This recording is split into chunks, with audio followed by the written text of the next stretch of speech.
Water Police putting that information out. So as this storm continues to pass our area, we're seeing the impacts locally, damage, downed trees. I know in Ramonia and Manatee County, they're getting reports of some downed trees there as well. Yeah, it's kind of an up and down with folks getting back into their shelter in place form with these tornado warnings. But you see that sign right there flapping in the wind.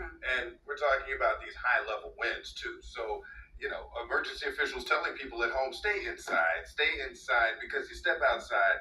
Imagine something like that flying in your direction. Exactly. And within the last hour, we're getting just confirmation of shelter in place orders, those in place for Manatee County, Pinellas County, Citrus County, Hillsborough County officials, Mayor Jane Castor and County Commissioner Cohen telling people, along with the fire officials, they're telling people you need to shelter in place because it's too late to be trying to evacuate right now. A bit of a silver lining if ever there were one. You saw that image. I don't know if we still have it right there, but we did not see anybody out there on the roads. Yeah. And speaking of the roads, we've got a lot of road closures in place for you as well. We've got portions of the Howard Franklin Bridge closed as well. Courtney Campbell Causeway, all of our Bay Area bridges are closed right now. We also have crews out in the field who are giving us updates. Yes, we do. One of those crews, Eric Glasser, has been manning this for us in Tampa. Eric, quite a different scene, right? So darkness behind you, and that wasn't the case earlier as people weren't necessarily heeding the warnings. What are you seeing? What are people telling you right now? Because it sounds like you've got some company out there. Yeah, there still is, Frank. There are still people out and about here, even in the darkness. Folks have been walking around. In fact, the police and the fire department, or some of those voices that you're hearing, they're walking around checking some of the alarms that are going on. We're at the Tampa Convention Center right now.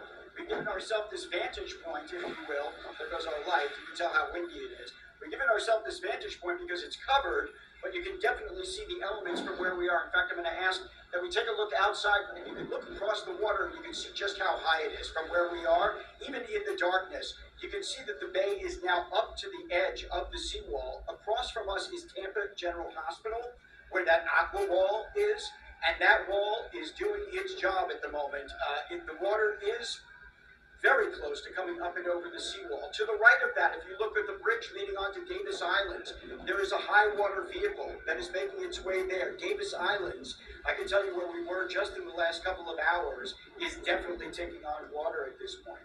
And to the right of the bridge along Bayshore Boulevard, you can see that the water is up and over the seawall and the balustrade. There are police vehicles at every street leading over to Bayshore Boulevard, which has at least a couple of feet of water on it now, stretching from where we are downtown all the way south into South Tampa. And just to the right of that area, you can see where the Gasparilla ship would normally be docked. That area is completely submerged now, also being overtaken by the water. I'm going to move across now, back to the left side from where we're standing. Again, in the darkness, plenty of wind and rain pushing water up into the bay. Look across and you can see where Harbor Island is. That's Jackson's. You might know that restaurant. It's just over the bridge from the convention center. And the water is now clearly up and over the dock at Jackson's. So that area now in danger of also becoming inundated with water. We have talked about the potential for surge. We were fortunate, I would say, in the earlier part of the day that the tide had gone out at the time that the surge was moving in, but that is now not the trend.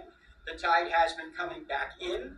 The surge has been pushing up into the bay, and the combination of that shows that the storm surge, which we had talked about earlier in the day, is definitely starting to accumulate. From our vantage point here in downtown Tampa, again, you can see the water starting to push up on both sides of the seawall from where we are.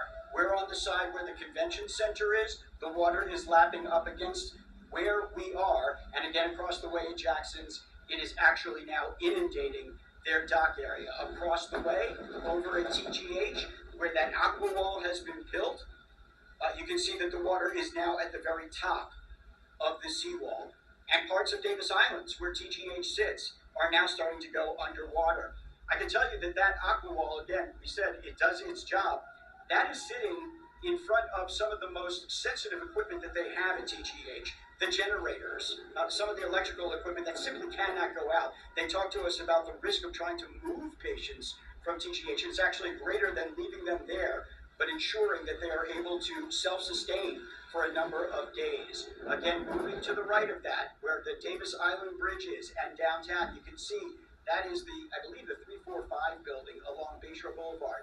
Important that I'm pointing that out right now only because I'm letting you know that they still have lights. Power is still on at that building, as we can see in much of the area around downtown. But in the last half an hour, I've seen a couple of those blue flashes that we see sometimes when it gets dark. And those are transformers that are now starting to blow in this heavy wind. And so I assume that in parts of South Tampa, there are going to be areas now where we're going to start seeing reports of power outages as a result of that. Again, the wind is continuing to pick up. Oh, we just had one. I don't know if you were able to see it as we were moving around. We just had another transformer blow, lighting up the sky in that blue hue. So again, I'm expecting that there are going to be a lot of people in the South Tampa area. That's the direction from what we can see. They're going to start losing power now. As the wind picks up, it puts strain on the system. The limbs come down. It pulls down at the wires. The transformers start to go.